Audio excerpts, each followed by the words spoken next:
మా latest videos కోసం మా ఈ తెలుగు న్యూస్ ఛానల్ సబ్స్క్రైబ్ చేసి గంట సింబల్ యాక్టివేట్ చేసుకోండి. అక్షయ తృతీయ వ్రత కథ.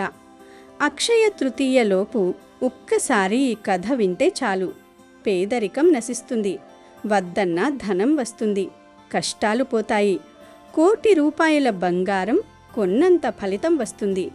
లక్ష్మీదేవి అనుగ్రహంతో సకల ఐశ్వర్యాలు సిద్ధిస్తాయి. మీకన్నీ శుభాలే జరుగుతాయి. ఫ్రెండ్స్, ఈ కథను చివరి వరకు వినండి. మధ్యలోనే ఆపేస్తే ఎటువంటి ఫలితం రాదు కనుక భక్తితో చివరి వరకు వినండి. ఫస్ట్ అయితే కామెంట్ బాక్స్లో ఓం శ్రీ మహాలక్ష్మీదేవియే నమః అని ఒక కామెంట్ చేయండి. అలాగే ఈ వీడియోకి ఒక లైక్ కొట్టండి.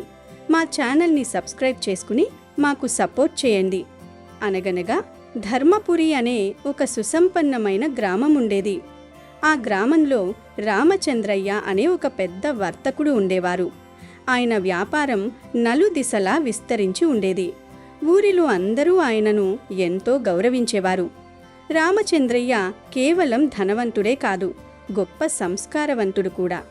ఆయనకు 2 కుమారులు. పెద్దవాడు రాఘవ, చిన్నవాడు మాధవ. రాఘవ తండ్రికి తగ్గ తనయుడు, ఎంతో వినయవంతుడు.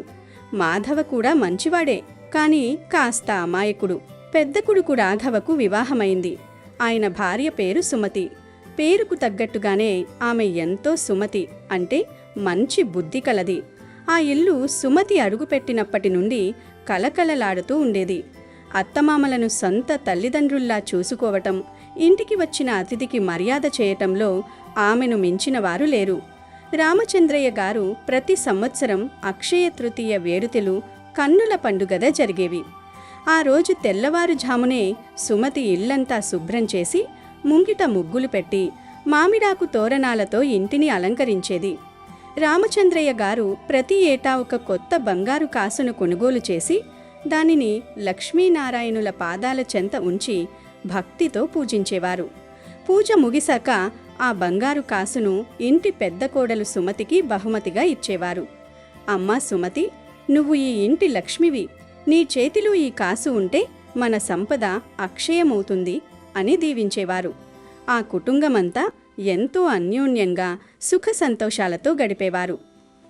కొంతకాలానికి చిన్న కొడుకు మాధవకు కూడా పెళ్ళయింది. అతని భార్య పేరు రమ్య. ఆమె అందగత్తే, కానీ ఆమె మనసులో అహంకారం, కోపం నిండి ఉండేవి. పుట్టింటి నుండి వచ్చిన కట్న కానుకల మీద ఉన్న గర్వం ఆమెను ఎవరినీ లెక్క చెయ్యనివ్వలేదు. రమ్య అడుగుపెట్టిన కొద్ది రోజులకే ఆ ఇంట్లో వాతావరణం మారడం మొదలైంది. సుమతి ఎంతో ఓర్పుతో రమ్యకు ఇంటి పద్ధతులు చెప్పాలని చూసినా రమ్య మాత్రం ఆమెను శత్రువులా చూసేది. నేను నీకంటే గొప్ప ఇంట్లో పుట్టాను, నాకు ఈ పాతకాలపు పద్ధతులు నేర్పించకు అంటూ విర్రవీగేది. అత్తమామలు ఏదైనా చెబితే ఎదురు సమాధానం చెప్పటం, మాధవతో నిరంతరం గొడవ పడటం రమ్యకు నిత్యకృత్యమైంది. ఇంటి ఇల్లాలు ఎప్పుడూ చిరాకుగా, కోపంగా ఉంటే ఆ ఇంట్లో లక్ష్మీదేవి నిలవదు అంటారు పెద్దలు. ఆ మాటే నిజమైంది. మెల్లమెల్లగా రామచంద్రయ్య వ్యాపారంలో నష్టాలు రావడం మొదలయ్యాయి. సముద్రం మీద వెళ్తున్న సరకు ఓడలు మునిగిపోవడం, గోదాముల్లో అగ్ని ప్రమాదాలు జరగడం వంటి దుర్ఘటనలు ఒకదాని వెంట ఒకటి జరిగాయి. అప్పటి వరకు రాజభోగాలను అనుభవించిన ఆ కుటుంబం ఒక్కసారిగా ఆర్థిక ఇబ్బందుల్లో కూరుకుపోయింది. అయినా రామచంద్రయ్య గారు ధైర్యం కోల్పోలేదు. ఆ సంవత్సరం కూడా అక్షయ తృతీయ వచ్చింది. సంప్రదాయం ప్రకారం ఆయన తన దగ్గర ఉన్న కొద్దిపాటి సొమ్ముతో ఒక చిన్న బంగారు ఉంగరాన్ని కొని తెచ్చారు. ఆ పూజలో రమ్యను కూడా పాల్గొనమని సుమతి ఎంతో బతిమాలింది. పూజ ముగిశాక రామచంద్రయ్య గారు 2 కోడళ్లను పిలిచి ఆ బంగారు ఉంగరాన్ని చూపిస్తూ, అమ్మలారా, ఇప్పుడు మనకు గడ్డు కాలం నడుస్తోంది. ఈ ఉంగరం లక్ష్మీదేవి ప్రసాదం. మీరిద్దరూ దీన్ని గౌరవంగా స్వీకరించండి అని రమ్యకు ఇవ్వబోయారు. కానీ రమ్యలో ఉన్న అహంకారం ఆ సమయంలో కట్టలు తెంచుకుంది. ఆమె ఆ ఉంగరాన్ని చూసి వెక్కిలిస్తూ, ఏమిటి మామగారు, ఇంత చిన్న ఉంగరమా? నా పుట్టింటి వాళ్ళు, నా పని మనిషికి కూడా దీనికంటే పెద్దదిస్తారు. నన్ను ఇంతలా అవమానిస్తారా అంటూ ఆ ఉంగరాన్ని విసురుగా నేలకేసి కొట్టింది. ఆ ఉంగరం వెళ్ళి ఒక మూల పడిపోయింది. ఆ దృశ్యం చూసి రామచంద్రయ్య గారు నిలువునా నీరైపోయారు. సుమతి కళ్ళలో నీళ్లు తిరిగాయి. రమ్య, ఇది బంగారం కాదు తల్లి, అమ్మవారి ప్రసాదం, ఇలా అవమానించడం తగదు అని సుమతి అన్నప్పటికీ రమ్య వినిపించుకోకుండా విసురుగా తన గదిలోకి వెళ్ళి తలుపు వేసుకుంది. ఆ రాత్రి రామచంద్రయ్య కుటుంబం అంతా కన్నీళ్లతో నిద్రపోయారు. ఆ అర్ధరాత్రి సుమతికి ఒక అద్భుతమైన స్వప్నం కలిగింది. సాక్షాత్తు మహాలక్ష్మి మాత తేజోవంతమైన రూపంతో సుమతి కలలో ప్రత్యక్షమైంది. కాని అమ్మవారి ముఖంలో చిరునవ్వు లేదు, బదులుగా తీవ్రమైన విచారం కనిపిస్తోంది. బిడ్డ సుమతి, ఎక్కడైతే సంపదను తృణీకరిస్తారో, ఎక్కడైతే స్త్రీలు గయ్యాళితనంతో పెద్దలను హింసిస్తారో అక్కడ నేను ఒక్క నిమిషం కూడా ఉండలేను. ఈరోజు మీ ఇంట్లో నా ప్రసాదానికి జరిగిన అవమానం భరించలేక నేను ఈ ఇల్లు వదిలి వెళ్ళిపోతున్నాను అని అమ్మవారు పలికారు. సుమతి అమ్మవారి పాదాల మీద పడి, అమ్మా, రమ్య తెలియక చేసిన తప్పును క్షమించు. నీవు వెళ్ళిపోతే మా బ్రతుకులు చీకటిమయమవుతాయి. ఏదైనా దారి చూపించు తల్లి అని వేడుకుంది. అప్పుడు లక్ష్మీదేవి శాంతించి, సుమతి, నీ భక్తి వల్ల నేనొక అవకాశం ఇస్తున్నాను. మీ చిన్న కోడలు రమ్య తన అహంకారాన్ని వీడి తాను చేసిన తప్పును తెలుసుకోవాలి. వచ్చే అక్షయ తృతీయ వరకు ఆమె ప్రతి మాసంలో వచ్చే తృతీయ నాడు నిర్జల ఉపవాసముండి మనస్ఫూర్తిగా ప్రాయశ్చిత్తం చేసుకుంటే నేను మళ్ళీ మీ ఇంటికి వస్తాను అని చెప్పి అదృశ్యమైంది. తెల్లవారాక సుమతి అందరినీ పిలిచి జరిగిన విషయం చెప్పింది. రమ్యను బతిమలాడింది. కానీ రమ్య నవ్వి, ఇవన్నీ నీ కట్టుకథలు, నన్ను దారికి తెచ్చుకోవడానికి నువ్వాడుతున్న నాటకం అని కొట్టిపారేసింది. కానీ ఆ రోజు నుండి రామచంద్రయ్య గారి పరిస్థితి మరీ దిగజారిపోయింది. అప్పుల వాళ్ళు వాకిట నిలబడి వేధించసాగారు. చివరికి తమ పెద్ద బంగళాను అమ్ముకోవాల్సి వచ్చింది. ఊరి చివర ఉన్న ఒక పాత పాకలోకి ఆ కుటుంబం మారింది. ఒకనాడు 3 పూటలా భోజనం పెట్టిన ఆ ఇంట ఇప్పుడు 1 పూట గడవడమే కష్టమైంది. సుమతి ఇతరుల ఇళ్లల్లో పనులు చేస్తూ కుటుంబాన్ని పోషించసాగింది. ఈ కష్టాలను రమ్య భరించలేకపోయింది. నేనీ దరిద్రంలో ఉండలేను, మా నాన్నగారు నన్ను మహారాణిలా చూసుకుంటారు, నేను పుట్టింటికి వెళ్ళిపోతాను అని చెప్పి ఎవరి మాట వినకుండా బయలుదేరింది. ఆమె తన తండ్రి ఇంటికి వెళ్ళింది. కానీ అక్కడ ఆమెకు ఎదురు దెబ్బ తగిలింది. ఆమె తండ్రి విషయమంతా తెలుసుకొని తన కూతురిని లోపలికి రానివ్వలేదు. రమ్య, అత్తగారింట్లో కష్టాల్లో ఉన్నప్పుడు తోడుగా ఉండాల్సిన దానివి, ఇలా పారిపోయి రావడం తగదు. పైగా లక్ష్మీదేవిని అవమానించిన దానివి. నిన్ను లోపలికి రానిస్తే నా ఇంటి లక్ష్మి కూడా వెళ్ళిపోతుంది. వెళ్ళు, నీ తప్పు తెలుసుకుని నీ అత్తింటిని మళ్ళీ స్వర్గంలా మార్చుకో అని కఠినంగా చెప్పి తలుపు వేశారు. అప్పుడు రమ్యకు మొదటిసారి తను చేసిన తప్పేమిటో అర్థమైంది. తన అహంకారం తనను అనాథను చేసిందని గ్రహించింది. కన్నీళ్లతో తిరిగి తన అత్తింటి పాకకు చేరుకుంది. సుమతి కాళ్ళ మీద పడి ఏడ్చింది. అక్క, నన్ను క్షమించండి, నేను చేసిన తప్పుకు ఇప్పుడు అనుభవిస్తున్నాను.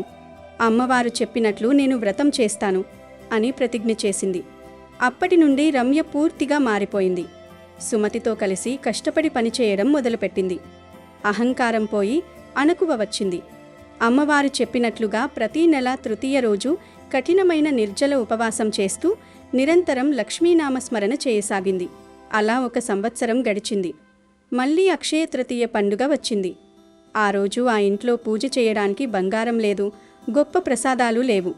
సుమతి, రమ్య ఇద్దరూ కలిసి ఉపవాసం ఉండి ఒక చిన్న మట్టి ప్రమిదలో దీపం వెలిగించి అమ్మవారిని వేడుకున్నారు.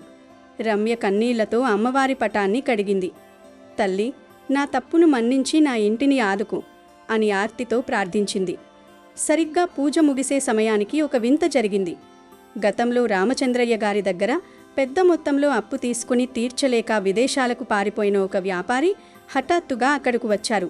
ఆయన వ్యాపారంలో గొప్ప లాభాలు గడించి రామచంద్రయ్య గారి అప్పును వడ్డీతో సహా తిరిగి ఇవ్వడానికి వచ్చారు. ఆయన ఇచ్చిన ఆ ధనంతో రామచంద్రయ్య గారు మళ్లీ తన వ్యాపారాన్ని ప్రారంభించారు. చిత్రంగా అప్పటి నుండి వారు పెట్టిన ప్రతి అడుగు విజయవంతమైంది. పోయిన ఆస్తులన్నీ తిరిగి వచ్చాయి. వారు మళ్ళీ తమ పాత బంగళాలోకి ప్రవేశించారు. అయితే ఈసారి ఆ ఇంట్లో ధనంతో పాటు శాంతి, ప్రేమానురాగాలు కూడా వెల్లివిరిశాయి. రమ్య చివరి వరకు ఎంతో వినయంగా, భక్తితో మెలిగింది. ఆ కుటుంబం మళ్ళీ అక్షయ తృతీయ వేడుకలను అత్యంత వైభవంగా జరుపుకుంది. ఈ కథ ద్వారా మనకు తెలిసే గొప్ప సత్యం ఏమిటంటే, లక్ష్మీదేవి కేవలం ధనరూపంలోనే ఉండదు. అది మన మాటలో, మన ప్రవర్తనలో, మన సంస్కారంలో ఉంటుంది. ఎక్కడైతే స్త్రీలు గౌరవించబడతారో, ఎక్కడైతే అహంకారం ఉండదో, ఎక్కడైతే అన్నదమ్ములు కలిసి ఉంటారో అక్కడ లక్ష్మి స్థిరంగా ఉంటుంది. అక్షయ తృతీయ రోజున మనం బంగారం కొనడం కంటే మనలో ఉన్న దుర్గుణాలను వదిలేసి సద్గుణాలను పెంచుకోవడం ముఖ్యం. సంపద అనేది అహంకారానికి చిహ్నం కాకూడదు. అది 10 మందికి సహాయం చేయడానికి ఉపయోగపడాలి. అప్పుడే ఆ సంపద అక్షయం అవుతుంది. ఈ లోకంలో ఏదీ శాశ్వతం కాదు, ఒక్క మన మంచి ప్రవర్తన తప్ప. కష్టాలు వచ్చినప్పుడు కుంగిపోకుండా దేవుని మీద భారమేసి మన తప్పులను సరిదిద్దుకుంటే ఆ లక్ష్మీనారాయణుల అనుగ్రహం ఎప్పుడూ మనపై ఉంటుంది. ఈ అక్షయ తృతీయ పర్వదినాన మనమందరం మన ఇళ్లను మాత్రమే కాదు, మన మనసులను కూడా శుభ్రం చేసుకుందాం. ఎదుటివారిని గౌరవిద్దాం. పెద్దల పట్ల విధేయతతో ఉందాం. అప్పుడే మన జీవితాలు సుఖ సంతోషాలతో నిండుతాయి. ఈ కథను విన్నా చదివిన ప్రతి ఒక్కరికి ఆ మహాలక్ష్మి అనుగ్రహం కలిగి ఆయురారోగ్య ఐశ్వర్యాలు తప్పక ప్రాప్తిస్తాయి. అలాగే అక్షయ తృతీయ సందర్భంగా ఈ పవిత్ర కథను వింటే చాలు, అక్షయమైన ఫలితాలు లభిస్తాయి. ధనానికి లోటనేది రాదు. అక్షయ తృతీయ రోజే శివుడు అనుగ్రహంతో కుబేరుడు సంపదలకు రక్షకుడిగా నియమితుడయ్యాడు. శ్రీ మహావిష్ణువు లక్ష్మీదేవిని పెళ్లి చేసుకున్న మంచి రోజు కూడా ఇదే. అందుకే ఈరోజు లక్ష్మీదేవిని బంగారంతో అలంకరించి పూజిస్తారు. ఇలా పూజించటం వలన సిరి సంపదలు కలుగుతాయి. అలాగే పవిత్ర గంగానది భూమిని తాకినది కూడా అక్షయ తృతీయ రోజే. పేద అయిన కుచేలుడిని శ్రీకృష్ణుడు కలుసుకున్న రోజు అక్షయ తృతీయ. ఈ రోజుతో కుచేలుడి దారిద్ర్యం తీరిపోయి సంపన్నుడిగా మారాడు. వ్యాస మహర్షి వినాయకుడితో మహాభారతం రాయటం మొదలుపెట్టింది అక్షయ తృతీయ రోజే. వనవాసం చేస్తున్న పాండవులకు సూర్యభగవానుడు అక్షయ పాత్ర ఇచ్చింది అక్షయ తృతీయ రోజే. అంతేకాదు కటిక దారిద్ర్యం అనుభవిస్తున్న ఓ పేదరాలి ఇంట జగద్గురువు ఆదిశంకరాచార్యుల వారు కనకదారా స్తోత్రం చేసిన దినం కూడా ఇదే. అంతేకాదు అన్నపూర్ణాదేవి తన అవతారాన్ని స్వీకరించిన రోజు అక్షయ తృతీయ. అలాగే సింహాచలం దివ్యక్షేత్రంలో సింహాద్రి అప్పన్న నిజరూప దర్శనం మరియు చందనోత్సవం ప్రారంభం అయ్యే రోజు అక్షయ తృతీయ. అక్షయ తృతీయ మహిమాన్వితమైన రోజు. ఈరోజు ఏ కార్యం చేసినా అక్షయం అవుతుంది. అది చెడు కార్యమైన మంచి కార్యమైన అక్షయమైన ఫలితం వస్తుంది. చాలామంది అక్షయ తృతీయ రోజు బంగారం కొంటారు. స్తోమత ఉన్నవారు ఈరోజు బంగారం కొనవచ్చు. కానీ అప్పులు చేసి బంగారం కొంటే మాత్రం ఇంకా అప్పుల పాలవుతారు. నిజానికి అక్షయ తృతీయ రోజు బంగారం కొనమని శాస్త్రాలలో ఎక్కడా చెప్పలేదు. అలాగే బంగారం కొనొద్దని కూడా ఎక్కడా ప్రస్తావించలేదు. అక్షయ తృతీయ రోజు బంగారం దానం చేయమని చెప్పారు, కొనమని చెప్పలేదు. ముందుగా ఈరోజు అక్షయ తృతీయ గురించి నారదుడు ఏమి చెప్పాడో తెలిపే వైశాఖ పురాణంలోని ఈ కథను వింటే చాలు సకల ఐశ్వర్యాలు సిద్ధిస్తాయి, కోటి జన్మల పుణ్యం వస్తుంది. ఒకసారి నారద మహాముని అంబరీషుడికి అక్షయ తృతీయ గురించి ఇలా చెప్పసాగాడు. మహారాజా, వైశాఖ శుద్ధ తదియను అక్షయ తృతీయ అని అంటారు. ఇది మిక్కిలి పవిత్రమైనది. ఈరోజు చేసిన దానం సర్వపాపహరం, వారి పదమును కలిగించును. ఈనాడు దేవతలకు ఋషులకు పితృదేవతలకు తర్పణాదులు ఇయ్యవలెను. ఈనాడు చేసిన దానానికి విశేష ఫలము కలుగుతుంది. ఈనాడు శ్రీహరిని పూజించి శ్రీహరి కథను వినిన వారు ముక్తిని పొందుతారు. ఈనాడు చేసిన దానము అక్షయ ఫలము ఇచ్చును. ఈ తిథి దేవతలకు ఋషులకు పితృదేవతలకు ముగ్గురికి తృప్తిని కలిగించును. ఈ తిథికి ఈ మహిమ వచ్చిన కారణమును చెప్తాను, శ్రద్ధగా వినుము అని ఇలా చెప్పసాగాడు. రాజా, పూర్వము ఇంద్రుడికి బలిచక్రవర్తికి పాతాళమున యుద్ధము అయ్యెను. ఇంద్రుడు బలిని జయించి తిరిగి వచ్చుచు భూలోకమును చేరెను. అప్పుడు ఇంద్రుడు మార్గంలో ఉన్న ఉదత్య మహాముని ఆశ్రమంలోనికి వెళ్ళెను. ఆ మునికి త్రిలోక సుందరి లాంటి ఒక భార్య ఉంది. ఆమె గర్భవతిగా ఉంది. ఇంద్రుడు ఆమెను చూసి మోహించెను. ఆమెను బలాత్కారముగా అనుభవించెను. కానీ ఆమె గర్భంలో ఉన్న పిండము ఇంద్రుని వీర్యమును లోనికి రానియక పాదమును అడ్డముగా ఉంచెను. దాంతో ఇంద్రుడు కోపించి ఆ పసివాడిని గుడ్డివాడిగా మారిపొమ్మని శపించెను. ఆ శాపమును అనుసరించి ముని పత్ని గర్భము నుండి పుట్టిన బాలుడు పుట్టి గుడ్డివాడై జన్మించెను. గర్భస్థ పిండముచే అవమానింపబడి శపించిన ఇంద్రుడు తన శక్తులను కోల్పోయాడు. ముని పత్నిని బలవంతముగా అనుభవించి ముని చూచినచో శపించునని భయపడి త్వరగా పోవలెనని పరుగెత్తెను. అప్పుడు ఇంద్రుణ్ణి చూసిన ముని శిష్యులు నవ్వారు. దాంతో ఇంద్రుడు సిగ్గుపడి మేరు పర్వత గుహలో దాక్కున్నాడు. ఇంద్రుడు ఇలా మేరు గుహలో దాక్కున్నాడని తెలుసుకొని బలి మునగు రాక్షసులు అమరావతిని ఆక్రమించి దేవతలను తరిమి కొట్టారు. అప్పుడు దిక్కుతోచని దేవతలు బృహస్పతిని చేరి ఇంద్రుని విషయము అడిగిరి. బృహస్పతి దేవతలకు ఇంద్రుని పరిస్థితిని వివరించి ఇంద్రుడు సచీసహితుడై మేరుపర్వత గృహంలో ఉన్నాడని చెప్పెను. అప్పుడు వారందరూ మేరుపర్వత గుహమును చేరి ఇంద్రుణ్ణి బహువిధములుగా స్తుతించిరి. బృహస్పతి మొదలగు వారి స్థుతులను విని ఇంద్రుడు సిగ్గుపడుతూ వచ్చిన వారికి కనిపించెను. అప్పుడు దేవతలందరూ ఇంద్రునితో బలి మునగువారు స్వర్గమును ఆక్రమించారని చెప్పారు. కానీ ఇంద్రుడు మాత్రం తాను పరస్త్రీని కోరుకున్నందువలన తన శక్తులను కోల్పోయానని వారితో చెప్పెను. ఇంద్రుని మాటలు విని బృహస్పతి దేవతలు ఏమి చెయ్యాలా అని ఆలోచనలో పడిరి. అప్పుడు బృహస్పతి దేవతలతో ఇలా అన్నాడు: ప్రస్తుతము శ్రీహరికి మిక్కిలి ఇష్టమగు వైశాఖ మాసము గడుచుచున్నది. ఈ మాసమున అన్ని తిథులు పుణ్యప్రదములు, శక్తివంతములు. అందున శుక్లపక్షంలో వచ్చే తృతీయ తిథి చాలా శక్తివంతమైనది. ఆనాడు చేసే స్నాన దానాదులు ఉత్తమ ఫలితములను ఇచ్చును, సర్వ పాపములను పోగొట్టును.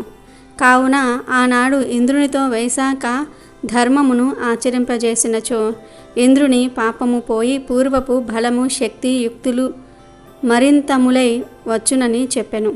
అప్పుడు అందరూ కలిసి ఇంద్రునిచే అక్షయ తృతీయ నాడు ప్రాతకాల స్నానము, తర్పణాదులు, శ్రీహరి పూజ, శ్రవణము మునగు వాటిని చేయించిరి. దాంతో ఇంద్రుడు అక్షయ తృతీయ ప్రభావమున శ్రీహరి కృపచే మిక్కిలి శక్తివంతుడై దేవతలతో కలిసి బలిని రాక్షసులను తరిమి అమరావతిని గెలుచుకుని ప్రవేశించెను.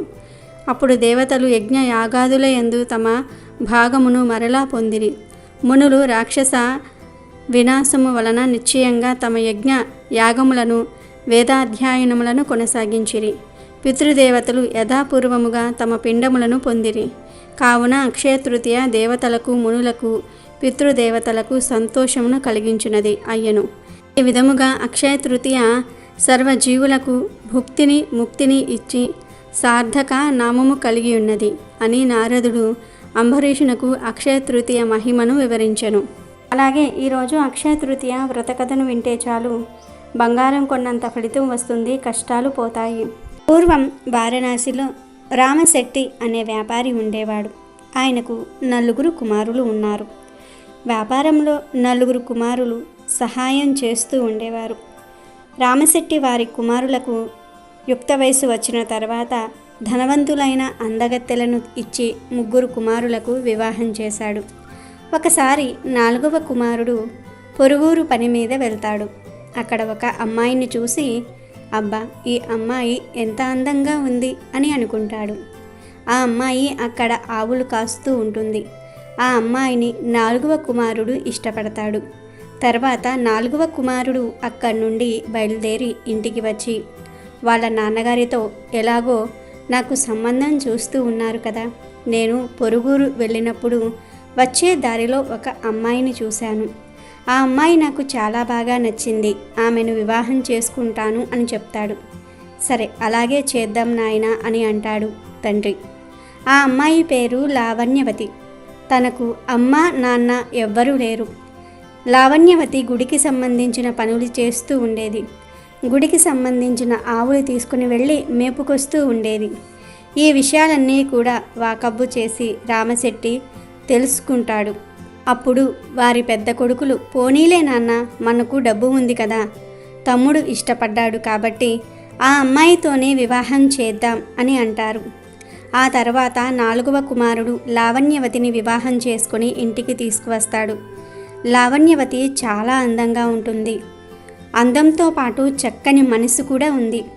లావణ్యవతి అత్తమామల దగ్గర భయభక్తులతో ఉంటూ అందరి దగ్గర మంచి పేరు తెచ్చుకుంటుంది.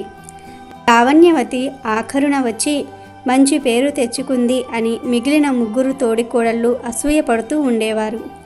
లావణ్యవతి పేదపిల్ల, మిగిలిన 3 తోడికోడళ్ళు ధనవంతుల బిడ్డలు.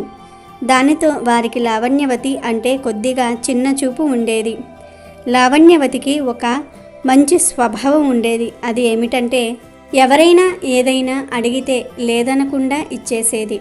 అయినా లావణ్యవతి అత్తవారింట్లో ఉండగా ఆ ఇంట్లో పనివాళ్ళు ఎండనక వాననక కష్టపడుతూ ఉండేవారు. అప్పుడు లావణ్యవతి వారిని చూసి, ఇప్పుడైతే నేను భవనంలో సుఖంగా ఉన్నాను, కానీ పెళ్లి కాకముందు నేను ఇలాగే కష్టపడుతూ ఉండేదానిని. మండు టెండలో పనులు చేసేదాన్ని. ఒక గొడుగు ఉంటే బాగుండు అనుకునేదాన్ని. గుడిలో సేద తీరుతున్నప్పుడు ఒక విసినికర్ర ఉంటే బాగుండు అనుకునేదానిని.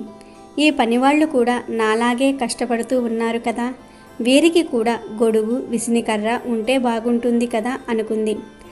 అనుకున్నదే తడవుగా ఇంటి పెరటి వైపు వెళ్ళి వారి తాటాకు ఇంటి మీది తాటాకు లాగి ఒక గొడుగులాగా ఒక విసినికర్రలాగా తయారు చేసి ఇచ్చింది. ఇంటికి ఉన్న తాటాకులన్నిటినీ కూడా అలా రకరకాలుగా తయారు చేసి అక్కడి పనిచేసే వారందరికీ ఇస్తూ ఉండేది. అత్తా మామలేమో ఇదేంటి ఇంటి మీద తాటాకులన్నీ కూడా ఏమైపోతూ ఉన్నాయి, ఎటుపోతూ ఉన్నాయి అనుకునేవారు. కొంతకాలానికి ఇంట్లో వారు లావణ్యవతే తాటాకులు తీస్తుందని గమనించి లావణ్యవతిని గట్టిగా దెబ్బలాడి ఇటువంటి పనులు చేయకూడదని మందలిస్తూ ఉండేవారు. అలాగే వాళ్ళ ఇంట్లో బోలెడంతా గో సంపద ఉండేది. ఆ గోవులకు పాలు తీయటము, పేడ తీయటము, కడగటం వంటి పనులన్నీ కూడా పనివాళ్ళు చేస్తూ ఉండేవారు. కానీ లావణ్యవతి ఎవ్వరికీ తెలియకుండా పాలు త్రాగటం కోసం గోవు దూడలు తాళ్ళు విప్పేసి తల్లి గోవుల దగ్గరకు వదిలేసేది. ఈ విషయాన్ని కూడా ఇంట్లో వాళ్ళు గమనించి లావణ్యవతితో ఇలా దూడలను వదిలివేస్తే మనం పాలు ఎలా త్రాగుతాం అని మళ్ళీ మందలిస్తారు. అంతేకాదు, మండు టెండలో పనివాళ్ళు పనిచేస్తూ ఉంటే లావణ్యవతికి జాలి వేసి వంటగదిలోనికి వెళ్ళి పెరుగంతటినీ కూడా చిలికి మజ్జిగ చేసి పని వాళ్ళందరికీ కూడా ఇస్తూ ఉండేది. అలాగే రామిశెట్టి వ్యాపారస్తుడు కదా, ఆ రామిశెట్టి దగ్గరకు ఎవరైనా డబ్బు లేని వారు వచ్చి మా దగ్గర డబ్బులు లేవు, ఏమైనా సరుకులు సాయం చేయండి అని అడిగితే అస్సలు సాయం చేసేవారు కాదు. అలాంటి బీదవారిని లావణ్యవతి రహస్యంగా పెరటివైపు రమ్మని పిలిచి సరుకులు, డబ్బులు, ఇంట్లో ఉన్న వస్తువులు ఇచ్చేసేది. ఎవరు ఏ సాయం అడిగినా ఇంట్లో వారికి తెలియకుండా ఆ సాయం చేసేది. చాలా కాలం ఈ విషయాలన్నీ కూడా ఇంట్లో వారు గమనించలేదు. కానీ ఎప్పటికైనా నిజం బయటపడుతుంది కదా. అలా కొన్నాళ్లకు ఇంట్లో వారికి ఈ విషయం తెలిసింది. తోడికోడళ్ళు లావణ్యవతిని బాగా కనిపెట్టి వారి అత్తగారికి చెప్పేవారు. అందరూ కలిసి లావణ్యవతిని తిట్టి అస్సలు నువ్వు వంటింట్లోకి వెళ్ళడానికి వీలు లేదు అని చెప్తారు. ఆ సమయంలో తోడికోళ్ళు అత్తగారితో ఈ అమ్మాయి ఒంటి మీద నగలు ఉంచితే అవి కూడా దానం చేసేస్తుంది అని అనటంతో అత్తగారు లావణ్యవతిని నగలు తీసి ఇచ్చేయమని అంటుంది. అలా లావణ్యవతి ఒక్క ముక్కు పుడక ఉంచుకుని మిగిలిన నగలన్నీ కూడా తీసి అత్తగారికి ఇచ్చేస్తుంది. ఒకసారి ఒక చిన్న పాప రామశెట్టి ఇంటికి వచ్చి మా అమ్మా నాన్నలకు ఆరోగ్యం బాగోలేదు, నాకు కొద్దిగా ధనం ఇవ్వండి వైద్యం ఖర్చు కోసం అని అడుగుతుంది. అప్పుడు ముగ్గురు తోడికోడళ్ళు ఇప్పుడు ఈ పాపకు ఇస్తే అందరికీ దాన ధర్మాలు చేయాలి అనుకుని ఆ పాపను చీపురుతో కొట్టి తరిమి వేస్తారు. ఆ పాప ఏడ్చుకుంటూ వెళుతున్నప్పుడు లావణ్యవతి పెరటి వైపు పిలిచి తన ముక్కుకు ఉన్న ముక్కు పుడుకను ఇచ్చి ఇది అమ్మి అమ్మా నాన్నలకు వైద్యం చేయించి తినడానికి ధాన్యం కూడా కొనుక్కో అని చెప్పి పంపిస్తుంది. ఇదంతా తోడికోడళ్ళు చూసేస్తారు. అప్పుడు ఆ ముగ్గురు తోడికోడళ్ళు అత్తగారితో చెప్పి అందరూ కలిసి లావణ్యవతిని చీపురుతో కొడతారు. నువ్వు ఈ ఇంట్లోని పిల్లవు, ఈ ఇంట్లోని వస్తువులన్నీ దానాలు చేసేస్తావా అని తిడతారు. లావణ్యవతి ఏడుస్తూ గదిలోనికి వెళ్ళిపోతుంది. తిండి కూడా తినకుండా పడుకుంటుంది. తన బాధను చెప్పుకోవడానికి భర్త కూడా ఉండడు. పొరుగురికి వెళ్తాడు. ఇక లావణ్యవతి అలా ఏడుస్తూ పడుకుంటుంది. తెల్లవారిన తర్వాత లావణ్యవతి లేచి చూస్తే గదంతా కూడా బంగారం, వజ్రాలు, వైడూర్యాలతో, రాసులతో నిండిపోయి ఉంటుంది. లావణ్యవతి శరీరం మీద దెబ్బలు కూడా నయమైపోయి ఉంటాయి. మంచి పట్టు చీరలు, నగలు లావణ్యవతి శరీరం మీదకి వచ్చేస్తాయి. కానీ ఇదంతా ఎలా జరిగిందో ఆమెకు అర్థం కాదు. బయటకు వెళ్తే అత్తగారు ఇంత బంగారం ఎక్కడిది అని కొడతారేమో అనే భయంతో లావణ్యవతి బయటకు కూడా వెళ్ళదు. మళ్ళీ కొడతారేమో అనే భయంతో గదిలోనే ఉండిపోతుంది. అలా ఒకరోజు గడిచిపోయింది. లావణ్యవతికి ఆకలి వేస్తుంది. కానీ పక్కకు తిరిగి చూస్తే ఆశ్చర్యంగా పలహారాలు ప్రత్యక్షమవుతాయి. వాటిని తింటుంది లావణ్యవతి. మరునాడు పొరుగురు వెళ్ళిన భర్త తిరిగి వస్తాడు. వచ్చి గది తలుపు తీయగానే ఆయన ఆశ్చర్యపడి, ఇది మన గదేనా, ఏంటి బంగారం వజ్రాలు అని లావణ్యవతిని అడుగుతాడు. అప్పుడు లావణ్యవతి ఇవన్నీ ఎలా వచ్చాయో నాకు కూడా అర్థం కావటం లేదు అని భర్తకు చెప్తుంది. ఇక ఇంట్లో వారందరికీ బంగారం వజ్ర వైడూర్యాలు వచ్చాయని తెలిసిపోతుంది. అప్పుడు అత్తగారు తోడికోడళ్ళు ఆశ్చర్యపడి, ఇదేదో మాయలాగా ఉంది, మన గురువుగారిని కనుక్కుందాం అని అనుకుని ఊరి పొలిమేరల్లో ఉన్న గురువు దగ్గరకు వెళ్తారు. జరిగిందంతా చెప్తారు. అప్పుడు గురువు తన దివ్య దృష్టితో చూసి, ఈ అమ్మాయి తనకున్నదంతా కూడా ఎప్పుడూ దానం చేస్తూ వస్తుంది. నిర్మలమైన మనసుతో ఈ అమ్మాయి బంగారు ముక్క పొరికను కూడా దానం చేసేసింది. ఆ దానం ఇచ్చింది అక్షయ తృతీయ రోజునే. అక్షయ తృతీయ రోజు చేసిన దాన ఫలమై తనకు సంక్రమించింది. ఈ ఫలం వలనే బంగారము వజ్రాలు వైడూర్యాలు వచ్చాయని గురువుగారు చెప్పారు. ఇక తోడికోడళ్ళు అత్తగారు లావణ్యవతి కాళ్ల మీద పడి క్షమించమని అడుగుతారు. లావణ్యవతి అందరినీ క్షమించి ఆ కుటుంబమంతా కూడా ధనధాన్యాలకు లోటు లేకుండా దాన ధర్మాలు చేస్తూ జీవించారు. లావణ్యవతి చివరకు మోక్షాన్ని పొందుతుంది. కాబట్టి ఈరోజు బంగారం కొనటం కాదు, దానం ఇవ్వాలి. అలా రవ్వంత బంగారాన్ని దానం ఇచ్చినా కొండంత ఫలితం వస్తుంది. అక్షయ తృతీయ పర్వదినం గురించి శ్రీకృష్ణుడు ఇలా చెప్పినట్లుగా పురాణాలలో ఉంది. పూర్వం దరిద్రుడు, ప్రియవాది, సత్యవంతుడు, దేవగురువు, జనభక్తుడు అయిన కోమటి ఉండేవాడు. అతడు ఒకనాడు వైశాఖ మాస శుక్లపక్ష తదియ మహత్యాన్ని పెద్దల ద్వారా విని అక్షయ తృతీయ నాడు గంగా స్నానం చేసి ఇంటికి వచ్చి దేవపూజ చేసి లడ్డూలు విసనకర్రలు దానం చేశాడు. ఆ కోమటి తరువాతి జన్మలో కుశవతి నగరంలో ఒక ధనవంతుడైన క్షత్రియుని ఇంట్లో పుట్టాడు. ఆ జన్మలో కూడా అతడు దాన నిరతిని వీడలేదు. అంతగా దానం చేస్తున్నా అతని సంపద క్షయం కాకుండా అక్షయం అవుతూ ఉంది. ఇదంతా అక్షయ తృతీయ వ్రతాచరణ ప్రభావం అని ధర్మరాజుకు శ్రీకృష్ణుడు ఈ వ్రత విశేషాల గురించి చెప్పాడు.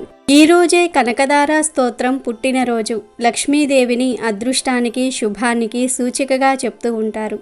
సిరి అంటే అనుకున్నది సాధించడానికి ఉపయుక్తంగా ఉంటుంది. కానీ ఆ శ్రీ మహాలక్ష్మి కటాక్షం ప్రతి ఒక్కరికి లభించాలని లేదు. ఎవరైనా ఎటువంటి రంగంలో ఉన్నా వారి అభివృద్ధికి తోడ్పడే విధంగా శ్రీ ఆదిశంకరాచార్యుల వారు అసువుగా కనకదార స్తోత్రం చెప్పారు. కనకదార స్తోత్రాన్ని అక్షయ తృతీయ రోజు 2 సార్లు పఠించినంతనే నిరుపేదలైన కుబేరులుగా మారతారు. కనకదార స్తోత్రం లేదా కనకదార స్తవం లేదా సువర్ణధార స్తోత్రం శ్రీ మహాలక్ష్మీదేవిని కీర్తిస్తూ ఆదిశంకరాచార్యులు రచించిన సంస్కృత స్తోత్రం. ఈ స్తోత్రం ఆవిర్భావం గురించి ఒక కథ ప్రాచుర్యంలో ఉంది. ఒకనాడు శంకరాచార్యుల వారు ఒక ఇంటికి భిక్షకు వెళ్ళారు. భిక్ష వేయడానికి ఆ ఇంట ఏమీ ఆహార పదార్థాలు లేవు. ఇంటి ఇల్లాలు నిరుపేదరాలు. ఆమెకు కట్టుకోవడానికి సరైన వస్త్రాలు కూడా లేవు. ఇల్లంతా వెతికిన తర్వాత ఆమెకు ఎలాగో ఒక ఉసిరికాయ లభించింది. ధర్మపరురాలైన ఆ ఇల్లాలు తలుపు చాటు నుండే ఆ ఉసిరికాయను శంకరుని భిక్ష పాత్రలో వేసింది.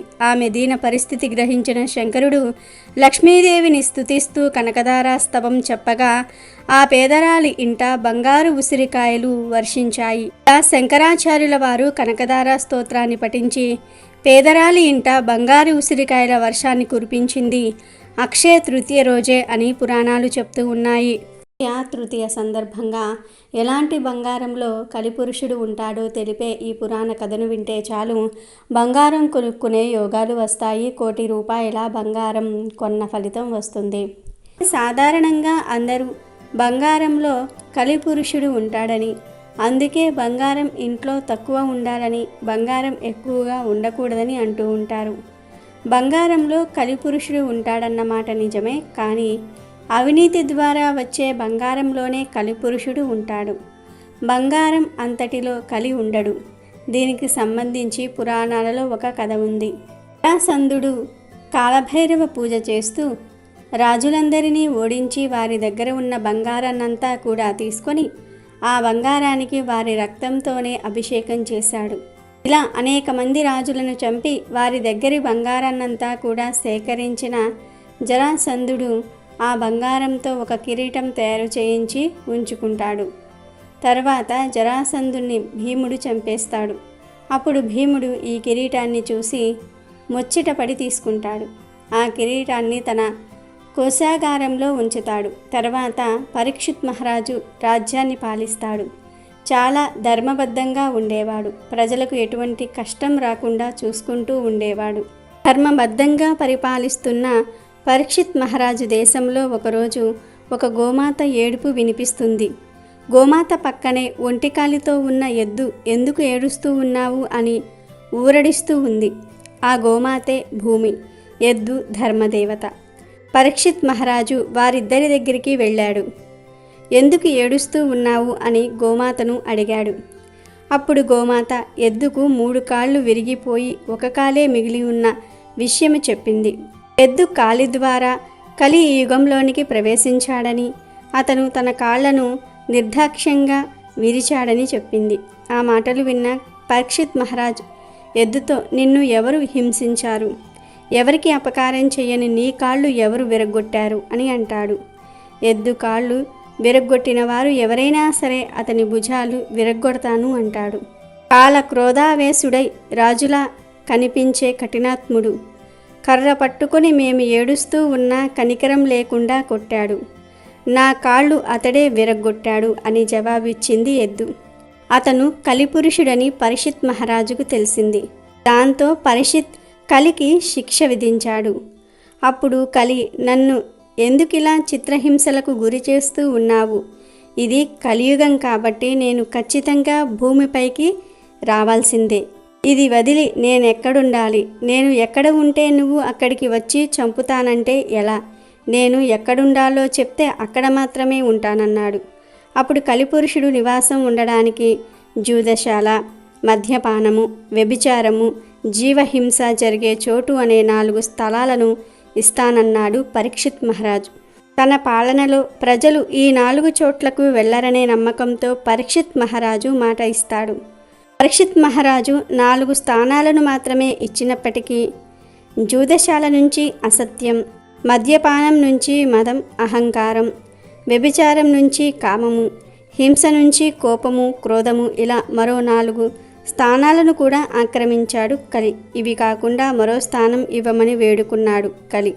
సరేనని పరీక్షిత్ మహారాజు, అవినీతి ద్వారా సంపాదించిన బంగారం ఉన్న చోటు కూడా నీదేనన్నాడు. అయితే బంగారం నుంచి మాత్సర్యం పుడుతుంది కాబట్టి ఆ స్థానాన్ని కూడా తనది చేసుకున్నాడు కలిపురుషుడు. ఇలా కలికి వరాలు ఇచ్చిన తర్వాత ఒకసారి పరీక్షిత్ మహారాజు కన్ను తన కోశాగారంలో ఉన్న కిరీటం మీద పడుతుంది. ఈ కిరీటం అన్యాయ మార్గాల ద్వారా వచ్చిందని ముందు చెప్పుకున్నాం కదా. ఆ కిరీటాన్ని పరీక్షిత్ మహారాజు ధరిస్తాడు. ధరించగానే ఆ కిరీటం ద్వారా కలి ఆయనలోనికి ప్రవేశిస్తాడు. వెంటనే ఆయనకు క్రోధం పెరిగిపోతుంది. వేటకు వెళ్ళి దొరికిన జంతువులన్నిటినీ కూడా చంపేస్తూ ఉంటాడు. శమీకుడి దగ్గరికి వెళ్ళి ఆయన మీద చచ్చిన పామును వేస్తాడు. కలిపురుషుడు పరీక్షిత్ మహారాజులోనికి కిరీటం ద్వారా ప్రవేశించటం వలన ఇదంతా జరిగింది. ఇదంతా ఎందుకు చెప్పాల్సి వచ్చిందంటే కేవలం అవినీతి, అన్యాయ మార్గాల ద్వారా సంపాదించిన బంగారంలోనే కలిపురుషుడు ఉంటాడు. మన కష్టార్జితంతో కొనుక్కున్న బంగారంలో కలి ఉండడు. అలాంటి బంగారం మనకు మేలు చేస్తుంది, లక్ష్మి అనుగ్రహాన్ని ప్రసాదిస్తుంది. సాధారణంగా మనమందరము కూడా కష్టార్జితంతోనే బంగారం కొనుక్కుంటూ ఉంటాం కనుక అందులో కలిపురుషుడు ఉండడు. అలా కాకుండా బంగారం దొరికినప్పుడు తాకట్టు పెట్టిన బంగారాన్ని తీసుకున్నా, అలాగే పెద్దల నుండి వస్తున్న బంగారాన్ని అన్యాయంగా లాక్కున్నా ఆ బంగారం ద్వారా కలిపురుషుడు పట్టి పీడిస్తాడు. కాబట్టి మనం కొనుక్కునే బంగారంలో కలిపురుషుడు ఉండడు. కాబట్టి ఎప్పుడైనా సరే ధర్మబద్ధంగా జీవించాలి. ధర్మంగా సంపాదించిన ధనంతోనే బంగారం కొనాలి. పాపాలు చేసి సంపాదించిన ధనంతో బంగారం కొంటే ఆ బంగారం ద్వారా కలి ప్రవేశిస్తాడు. ఓసారి ఓ గ్రామంలో ఓ బ్రాహ్మణుడికి అనుకోకుండా యజ్ఞకుండలో బంగారు ముద్ద దొరికింది. అతడు ఈ వింత చూసి ఆశ్చర్యపోతూ ఉన్నాడు. అతడి భార్య అక్కడికి వచ్చింది. ఏమిటండి అలా ఆశ్చర్యంగా చూస్తూ ఉన్నారు అని అడిగిందామె. యజ్ఞకుండంలో బంగారు ముద్ద దొరికింది అని బదులిచ్చాడు అతడు. అవునా, నేను నిన్న పొరపాటున తాంబూలాన్ని యజ్ఞకుండలో ఉమ్మేశాను. అదే ఇలా బంగారం అయ్యిందేమో అని అంది ఆవిడ. తాంబూలం ఉమ్మితే బంగారు ముద్ద రావటం ఏమిటి? నీ బుద్ధి లేని ఆలోచన కాకపోతే అని విసుక్కున్నాడు అతడు. సరే, మీకు నమ్మకం లేకపోతే ఈరోజు నిన్నటిలాగే చేస్తాను, రేపు ఏమవుతుందో చూద్దాం అన్నదామె. అతను సరేనని చెప్పటంతో ఆమె తాంబూలం నమిలి యజ్ఞకుండంలో ఉమ్మివేసింది. మరుసటి రోజు చూడగానే ఆశ్చర్యంగా మళ్ళీ బంగారు ముద్ద కనిపించింది. వారికి రోజు తాంబూలం ఉమ్మివేయటం, మరుసటి రోజు బంగారు ముద్ద తీసుకోవటం అలవాటైపోయింది. అలా చేయటం వల్ల కొద్ది కాలంలోనే వాళ్ళు గొప్ప ధనవంతులు అయిపోయారు. వాళ్ళు ధనవంతులు అయిన కారణం ఊరిలో కొందరికి తెలిసింది. ఆ ఊర్లో మిగిలిన వాళ్ళు ఇళ్లల్లో కూడా తాంబూలం ఉమ్మి యజ్ఞకుండంలో వేయటం, బంగారు ముద్దలు తీసుకోవటం అందరికీ అలవాటయింది. అందరూ ధనవంతులైపోతూ ఉన్నారు. అయితే ఆ ఊర్లో ఒక బ్రాహ్మణుడు మాత్రం భార్య ఎంత పోరినా యజ్ఞకుండంలో ఉమ్మి బంగారం అందుకునేందుకు ఇష్టపడటం లేదు. అందరూ ధనవంతులు అవుతూ ఉంటే తాము మాత్రం పేదవారుగానే ఉండటం ఆమెకు నచ్చలేదు. చివరికి భర్త ఎంతకీ మాట వినకపోవటంతో ఆమె పుట్టింటికి బయలుదేరింది. చేసేది లేక భర్త ఆమెను అనుసరించాడు. వారు ఊరి పొలిమేర దాటగానే ఊళ్ళో గొడవలు ప్రారంభమై ఇల్లు తగలబడిపోసాగాయి. అప్పుడు ఆ బ్రాహ్మణుడు భార్యకు వివరించాడు, ధర్మానుసారం సంపాదించిన ధనం శాంతినిస్తుంది. అలా కాక ధర్మచ్యతి చేస్తూ ఇష్టం వచ్చిన రీతిలో సంపాదన చేస్తే అది అనర్థానికి దారితీస్తుంది. ఇన్నాళ్ళు మనం ధర్మం పాటించటం ఈ ఊరిని కాపాడింది. మనం ఊరిని వదిలాం. అసూయ ద్వేషాలతో ఊరు నాశనమయ్యింది అని భార్యతో అన్నాడు. అది విన్న భార్యకు విషయం అర్థమైంది. ప్రస్తుతం మన సమాజం ఆ ఊళ్ళో వారున్న స్థితిలో ఉంది. ధన సంపాదన కోసం యజ్ఞకుండంలో సైతం ఉమ్మేసేందుకు సిద్ధపడ్డ ఆ ఊరి వాళ్ళలాగా ప్రస్తుత సమాజం డబ్బు సంపాదన కోసం అడ్డమైన గడ్డి మేసేందుకు సిద్ధమవుతోంది. ఎంత ధనం సంపాదిస్తే అంత అశాంతి పాలవుతోంది. నైతిక విలువలు వదిలి సమాజం మానవత్వాన్ని కోల్పోతుంది. మన తర్వాతి తరాలైన ఉత్తమ వ్యక్తిత్వంతో ప్రశాంతంగా జీవించాలంటే ఉత్తమ ఆదర్శం ఎంతో అవసరం. తృతీయ రోజే లక్ష్మీనారాయణుల వివాహం జరిగింది కనుక ఈరోజు ఆ వివాహ కథను వింటే చాలు సకల శుభాలు కలుగుతాయి. ఒకనాడు అత్రి కుమారుడైనటువంటి దుర్వాస మహర్షి భూమండలమంతా సంచరిస్తూ ఉన్న సమయంలో ఆయనకు ఒక విద్యాధర స్త్రీ కనిపించింది. ఆమె చేతిలో సువాసనలు వెదజల్లుతున్న అందమైన పూలమాల ఉంది. దాన్ని చూసి ముచ్చటపడ్డ దుర్వాసురుడు తనకిమ్మని అడిగాడు. ఎంతో సంతోషంగా ఆ విద్యాధరి తన చేతిలోని మాలను ఆయనకు ఇచ్చింది. ఆ మాలను గ్రహించిన దుర్వాసురుడు ఎంతో ఆనందించి అక్కడి నుంచి బయలుదేరి దివ్యమైన ప్రదేశాలు చూస్తూ తన సంచారాన్ని కొనసాగించాడు. అన్ని లోకాలు తిరుగుతూ దుర్వాసురుడు ఒకనాడు స్వర్గానికి వచ్చాడు. దారిలో ఆయనకు ఐరావతం మీద ఊరేగుతూ వస్తున్న దేవేంద్రుడు కనిపించాడు. దుర్వాసురుడు వెంటనే తన తల మీద ధరించిన పూలమాలను ఐరావతం మీద కూర్చున్న ఇంద్రుడి మీదకి విసిరివేశాడు. ఇంద్రుడు దాన్ని అందుకుని అంతే వేగంతో తన ఐరావతం మీదకు తిరిగి విసిరాడు. ఆ మాల ఐరావతం కుంభస్థలాన్ని అలంకరించి కైలాసం మీద ఉన్న గంగలాగా శోభించింది. తన తల మీద పడ్డ పూలమాల సువాసన ఏనుగు నాసాగ్రాలకు చేరుకుంది. ఆ పూలవాసనకు మత్తెక్కిన ఐరావతం తన తొండంతో దాన్ని తీసి నేలకేసి కొట్టింది. అది చూసిన దుర్వాసురుడికి ఆగ్రహం కలిగింది. తానెంతో గౌరవంతో సమర్పించిన పూలహారాన్ని దేవేంద్రుడు ఏనుగు మీదికి నిర్లక్ష్యంగా విసిరేస్తాడా, వాడికి ఎంత పొగరు అని భావించాడు. వెంటనే, దేవేంద్ర, నీకు మదం ప్రకోపించింది. లక్ష్మీప్రదమైన నేనిచ్చిన పూలమాలను ధరించకుండా నిర్లక్ష్యంగా విడిచిపెట్టావు. కనీసం ఇచ్చిన నన్ను అభినందించలేకపోయావు. నీ పాపానికి గాను నీ త్రిభువన సామ్రాజ్య సంపద నశించుగాక, నీ పాలనలో ఉన్న ముల్లోకాలు లక్ష్మీహీనమైపోగాక అని శపించాడు. దుర్వాసురుడి శాపం విన్నాక ఒక్కసారిగా ఇంద్రుడి కళ్ళు తెరుచుకున్నాయి. తను చేసిన అపరాధమేమిటో అతడికి తెలిసింది. వెంటనే ఏనుగుని దిగి దుర్వాసురుడి కాళ్ళపై పడ్డాడు. ఎంత వేడుకున్నా పరమ కోపిష్టి అయిన దుర్వాసురుడు ఇంద్రుణ్ణి కనికరించలేదు. అతడి ప్రార్థన ఏమాత్రం వినకుండా అక్కడి నుంచి వెళ్ళిపోయాడు. ఇక చేసేదేమీ లేక ఇంద్రుడు తన అమరావతికి తిరిగి బయలుదేరాడు. దుర్వాసురుడి శాపం ఫలించటం ప్రారంభమయ్యింది. దేవేంద్రుడి పాలనలో ఉన్న అన్ని లోకాల్లో సంపదలు తరిగిపోసాగాయి.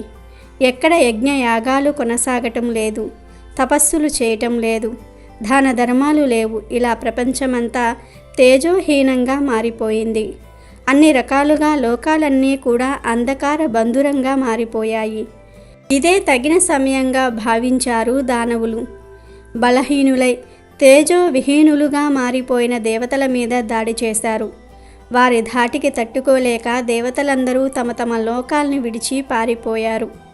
ఆ విధంగా దానవుల దాటి నుంచి తప్పించుకున్న దేవతలంతా ఒకే చోటికి చేరి ఈ కష్టాల నుంచి గట్టెక్కించగలిగేవాడు శ్రీహరేనని తీర్మానించుకున్నారు. వెంటనే అందరూ కలిసి సామూహికంగా శ్రీహరిని చేరి ఆయన్ని శరణు వేడుకున్నారు. దేవతల బాధలు విన్న శ్రీహరి వారిని ఓదార్చి, దేవతలారా, మీరేమీ చింతించకండి. ముందు మీరంతా వెళ్ళి దానవులతో సంధి చేసుకోండి. మీరు వారు కలిసి క్షీరసాగరాన్ని మదించండి. దానికోసం మధుర పర్వతాన్ని కవ్వంగా, వాసుకి సర్పాన్ని త్రాడుగా చేసుకోండి. నేను మీకు సహాయంగా ఉంటాను. సముద్ర మదనం ద్వారా అమృతం ఆవిర్భవిస్తుంది. దాన్ని త్రాగటం వల్ల మీరు అమిత బలాన్ని పొంది అమరులవుతారు. ఇక వెళ్ళి వెంటనే పని ప్రారంభించండి అని చెప్పి పంపించాడు. శ్రీహరి మాట ప్రకారం దేవతలు దానవులతో సంధి కుదుర్చుకుని మందర పర్వతం, వాసుకి సర్పం సాయంతో క్షీరసాగరాన్ని మదించటం ప్రారంభించారు. ఆ మదనంలో మొదటగా సురపూజిత అయినటువంటి కామధేనువు ఆవిర్భవించింది. దాన్ని చూసి దేవతలు, దానవులు ఇద్దరూ కూడా ఎంతో ఆనందించారు. దాన్ని దేవతలు గ్రహించారు. తిరిగి మదనం ప్రారంభమైంది. కొద్దిసేపటికి ఆ సముద్రంలో నుంచి మత్తుగొలిపే చూపులతో, తూలుతున్న శరీరంతో వారుణీ శక్తి పుట్టింది. ఆమె ఆకారాన్ని చూసి దేవతలు తిరస్కరించగా దైత్యులు ఎంతో ఆనందంతో ఆ వారుణీ శక్తిని స్వీకరించారు. తరువాత పారిజాత వృక్షం ఆవిర్భవించి దేవతల నందనవనంలో స్థిరంగా నిలిచింది. దాని తరువాత 60 కోట్ల అప్సర గణాలు ఆవిర్భవించారు. పుణ్యజీవులైన వారంతా దేవదానువుల చేత గౌరవింపబడ్డారు. వారి తరువాత చల్లని వెన్నెలలు కురిపిస్తూ చంద్రుడు ఉదయించాడు. తన తలలో శిరోభూషణంగా అలంకరించుకుంటానని శంకరుడు చంద్రుణ్ణి గ్రహించాడు. ఆ వెంటనే భయంకరమైన జ్వాలలు వెదజల్లుతూ కాలకూట విషం ఆవిర్భవించింది. దాన్ని చూసి దేవదానవులిద్దరూ కూడా భయపడిపోయారు. అందరి ప్రార్థన విన్న పరమేశ్వరుడు ఆ విషాన్ని తన కంఠంలో ధరించాడు. అందువలనే ఆయన నీలకంఠుడయ్యాడు. ఆయన త్రాగుగా మిగిలిన గరళాన్ని అక్కడే ఉన్న నాగులు త్రాగాయి. క్షీరసాగర మదనం కొనసాగుతోంది. కాలకూట విషం తర్వాత కొద్దిసేపటికి అమృత భాండం ధరించిన ధన్వంతరి ఆ పాలసముద్రం నుంచి ఉద్భవించాడు. ఆ తరువాత వరుసగా గుర్రము, ఐరావతము జన్మించాయి. వాటి వెంటే వికసించిన తామర పువ్వు మీద కూర్చుని సర్వాలంకార శోభిత అయిన శ్రీ మహాలక్ష్మీదేవి పాలసముద్రం నుంచి బయటికి వచ్చింది. సర్వ అలంకారిణి అయిన ఆ దేవిని చూసి ఋషులు, మునులు ఎంతో ఆనందించి శ్రీ సూక్తంతో ఘనంగా స్తుతించారు. ఆమె రాక సందర్భంగా విశ్వావసు, గంధర్వులు పాటలు పాడగా అప్సర గణాలు నాట్యాలు చేశారు. గంగాది నదులు దేవీ స్నానం కోసం విచ్చేశాయి. దిగ్గజాలన్నీ స్వర్ణ కుంభాలతో గంగాజలాన్ని తీసుకొని మహాలక్ష్మీదేవిని అభిషేకించాయి. క్షీరసాగరుడు స్వయంగా పైకి వచ్చి ఎప్పటికీ వాడిపోని పద్మమాలను దేవికి సమర్పించాడు. దేవశిల్పి విశ్వకర్మ లక్ష్మీదేవికి దివ్యమైన స్వర్ణాభరణాలని తయారు చేసి ఇవ్వగా వాటిని ధరించి సర్వాలంకార శోభితగా శ్రీ మహాలక్ష్మి అందరికీ దర్శనమిచ్చింది. మహా సౌందర్యంతో కోటి సూర్యుల కాంతులతో వెలుగొందుతున్న ఆ దేవిని చూసి ఆమె లావణ్యానికి మైమరిచిపోయి దేవతలు, దానవులు ఎవరికి వారు ఆమెను స్వీకరించాలని పోటీపడ్డారు. అదే సమయంలో బ్రహ్మదేవుడు అక్కడికి వచ్చి లక్ష్మీదేవిని శ్రీహరికి సమర్పించాడు. అందరూ చూస్తూ ఉండగా బ్రహ్మ మాటను గౌరవించిన శ్రీహరి లక్ష్మీదేవిని తన వక్షస్థలం మీద ధరించాడు. శ్రీహరి చేత వర్ణించబడ్డ లక్ష్మీదేవి ఆయనతో, స్వామి, నన్ను స్వీకరించినందుకు చాలా సంతోషం. నన్నెప్పుడూ మీరు విడవకండి. మీ హృదయమే నాకు తగిన స్థానం. మీ ఆజ్ఞల్ని నేను శిరసావహిస్తాను అని సవినయంగా అని తన చేతిలో ఉన్న పూలమాలను ఆయన మెడలో వేసింది. ఆ దివ్య దృశ్యాన్ని చూసి దేవతలంతా ఎంతో సంతోషించి వారి మీద పూలవాన కురిపించారు. లక్ష్మీదేవి తమకు దక్కకుండా శ్రీహరిని వరించటంతో దానవులంతా ఎంతో బాధపడ్డారు. దేవతల మీద వారికి కోపం వచ్చింది. వారికి ధన్వంతరి అమృత భాండం పట్టుకొని కనిపించాడు. అంతే, ఒక్కసారిగా ఆయన చేతిలో ఉన్న భాండాన్ని లాక్కుని పరిగెత్తారు. అది చూసి దేవతలంతా ఎంతో ఆందోళన పడ్డారు.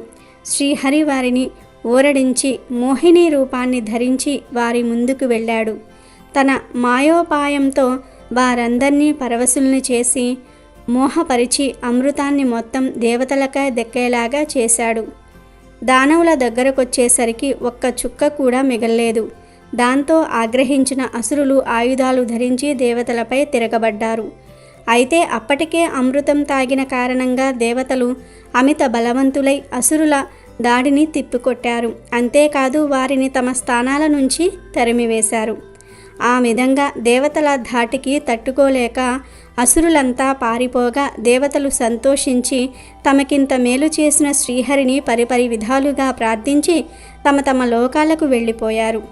ఇక ఆనాటి నుంచి అసురులు సురాపాన వ్యసనులై స్త్రీలోలులై పాతాళానికి వెళ్ళి అక్కడే నివసించసాగారు. ఎప్పుడైతే మహాలక్ష్మీదేవి ఆవిర్భవించిందో వెంటనే అన్ని లోకాలు తిరిగి ప్రకాశించాయి. అందరికీ ధర్మబుద్ధి కలిగింది. సూర్యుడు పోయిన కాంతిని తిరిగి పొందాడు. అగ్ని తన పూర్వ తేజస్సుతో తిరిగి ప్రజ్వరిల్లాడు. ఆ విధంగా ముల్లోకాలు లక్ష్మీ కళతో వైభవంగా విరజిల్లాయి. అప్పుడు బ్రహ్మదేవుడు దేవతలతో, సురులారా, జగన్నాథుడైన శ్రీహరి, జగద్రక్షకుడైనటువంటి శంకరుడు మీకెప్పుడూ అండగా ఉంటారు. వారిని మీరెప్పుడూ కూడా ఉపసిస్తూ ఉండాలి, పూజిస్తూ ఉండాలి. వారే మీకు వరప్రదాతలు అని చెప్పి తన సత్యలోకానికి వెళ్ళిపోయాడు. ఇలా లక్ష్మీదేవి పెళ్ళి అక్షయ తృతీయ రోజు జరిగిందని పురాణాలు చెప్తూ ఉన్నాయి. అలాగే ఈరోజు శ్రీకృష్ణుడి కుచేలుణ్ణి ఎలా కుబేరుడిగా మార్చాడో తెలిపే ఈ పురాణ కథను వింటే చాలు అదృష్టం మీ తలుపు తడుతుంది. కృష్ణుడికి కుచేలుడనే బాల్య స్నేహితుడు ఒకడు ఉండేవాడు. ఇద్దరూ ఒక గురువు దగ్గరే చదువుకున్నారు. కుచేలుడు పెళ్లి చేసుకుని గుహస్థాశ్రమం గడుపుతూ ఉన్నాడు. కానీ కటిక దారిద్ర్యంతో బాధపడుతూ ఉన్నాడు. దారిద్ర బాధ కుచేలుడి కన్నా అతని భార్యకు కష్టంగా ఉన్నది. అందుచేత ఆమె ఒకసారి తన భర్తతో, కృష్ణుడు నీకు స్నేహితుడే కదా, అతను బ్రాహ్మణులకు ఎడతెరగని దానాలిస్తున్నాడట, శరణు వేరిన వారిని తప్పక ఆదుకుంటున్నాడట. అలాంటప్పుడు స్నేహితుడివి, సంసార భారం మోస్తున్నవాడివి, ఆయన నీకు సహాయం చేయడా అన్నది. ఆమె మాటలు విన్న కుచేలుడికి కూడా సహాయం కోరే వంకన కృష్ణుణ్ణి చూడాలనిపించింది. చూడటం వల్ల లాభం ఉంటుందని కూడా అతనికి తెలుసు. కనుక అతను భార్యతో, కృష్ణుణ్ణి చూడబోతున్నాను అని వట్టి చేతులతో కాకుండా అతనికి కానుకగా ఏదైనా తీసుకుపోతే బాగుంటుంది, అందుకు తగినదేమైనా ఇంట్లో ఉందా అని అడిగాడు. ఆ మాటలు విన్న కుచేలుడి భార్య ఇరుగు పొరుగు ఇళ్లవారి నుంచి 4 గుప్పెళ్ల అటుకులు ముష్టి ఎత్తి తెచ్చి వాటిని చిన్న గుడ్డలో మూట కట్టి భర్తకు ఇచ్చింది. కుచేలుడు ఆ అటుకుల మూట చేత పట్టుకుని ప్రయాణమై ద్వారకకు చేరుకొని కృష్ణుడి ఇల్లు వెతుక్కుంటూ వెళ్ళాడు. పెద్ద భవంతిలో మంచం మీద పడుకొని ఉన్న కృష్ణుడు కుచేలుణ్ణి చూడగానే లేచి ఎదురు వచ్చి గట్టిగా కౌగలించుకుని తీసుకువచ్చి తన మంచం మీద కూర్చోబెట్టి తానే స్వయంగా కుచేలుడి శరీరానికి గంధం రాసి పూలమాల వేసి దేవుణ్ణి చూసినట్లుగా చూశాడు. ఇల్లంతా మట్టి కొట్టుకుపోయి చిరిగిన బట్టలు ధరించి శవాకారంలో ఉన్న ఆ బ్రాహ్మణుడికి తన భర్త అంత ఆదరం చూపటం గమనించిన రుక్మిణీదేవి వింజామరం తీసుకుని కుచేలుడికి విసరనారంభించింది. కృష్ణుడు కుచేలుడి పట్ల చూపించిన అభిమానానికి అక్కడ ఉన్న వారంతా ఆశ్చర్యపోయారు. కృష్ణుడు కుచేలుడికి చెయ్యదగిన మర్యాదలన్నీ కూడా చేసి గురుకులంలో చదివిన రోజుల నాటి అనుభవాలు నెమరువెయ్యనారంభించారు.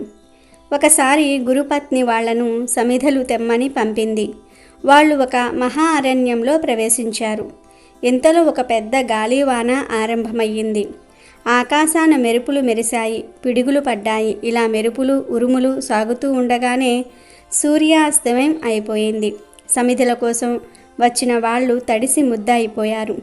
దారి తెలియలేదు. కటిక చీకటి. ఒకళ్ళ చేతులు ఒకళ్ళు పట్టుకొని అరణ్యంలో తెల్లవార్లు తిరిగారు. మర్నాడు తెల్లవారింది. శిష్యులు అడవిలో చిక్కుకుపడి పోయారని తెలిసిన గురువు వాళ్లను వెతుక్కుంటూ వచ్చి దైన్య స్థితిలో ఉన్న కుర్రవాళ్లను చూసి మా కోసం ఎంత ప్రయాసపడ్డారు. ఇంతకన్నా ఉత్తమ శిష్యులు గురువుకు ఏం చేయగలరు? మీ భక్తికి సంతోషించాను. మీ కోరికలు తీరుతాయి అని ఆశీర్వదించాడు. ఈ సంఘటనను కృష్ణుడు కుచేలుడికి జ్ఞాపకం చేసి గుర్తు ఉన్నదా అని అడిగాడు.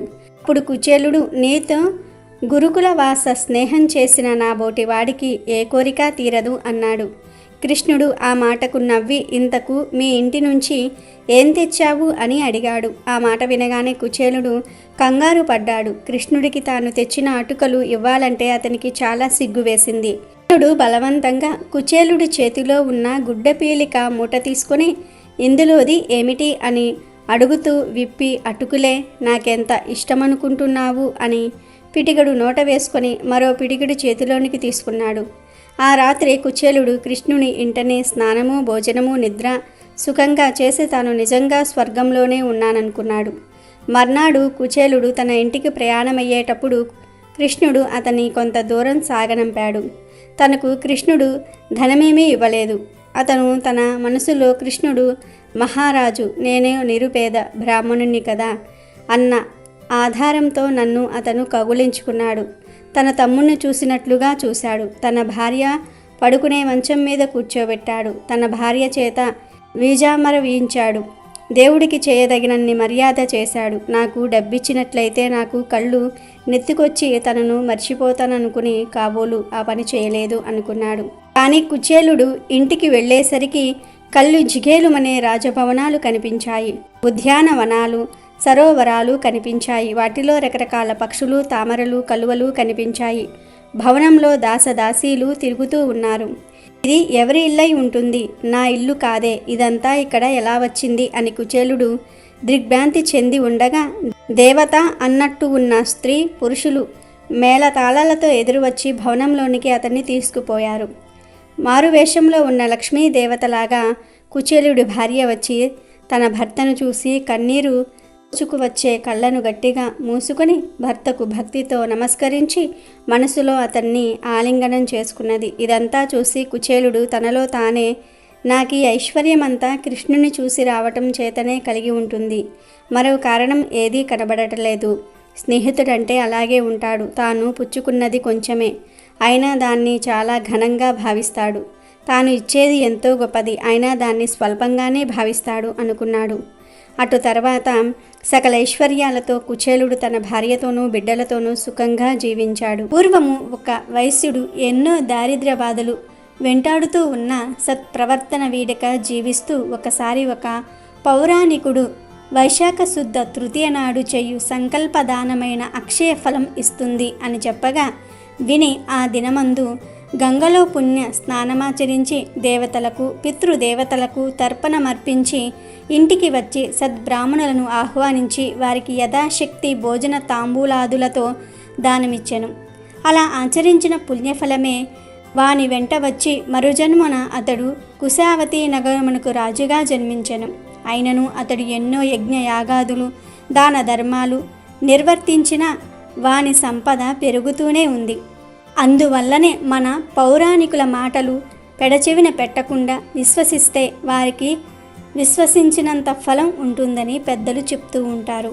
కాబట్టి అక్షయ తృతీయ సందర్భంగా ఈ కథలు వింటే చాలు. బంగారము నగలు కొనుక్కునే యోగాలు వస్తాయి. పట్టిందల్లా బంగారం అవుతుంది. లక్ష్మీదేవి అనుగ్రహం లభిస్తుంది. మీరు కోరినంత ఐశ్వర్యం వస్తుంది. రాజయోగం పడుతుంది. లక్ష్మీ కుబేర యోగంతో ఇక మీకు అన్ని శుభాలే జరుగుతాయి. వీడియో నచ్చితే లైక్ చేయండి, షేర్ చేయండి, బట్ సబ్స్క్రైబ్ చేసుకోవడం మర్చిపోవద్దు.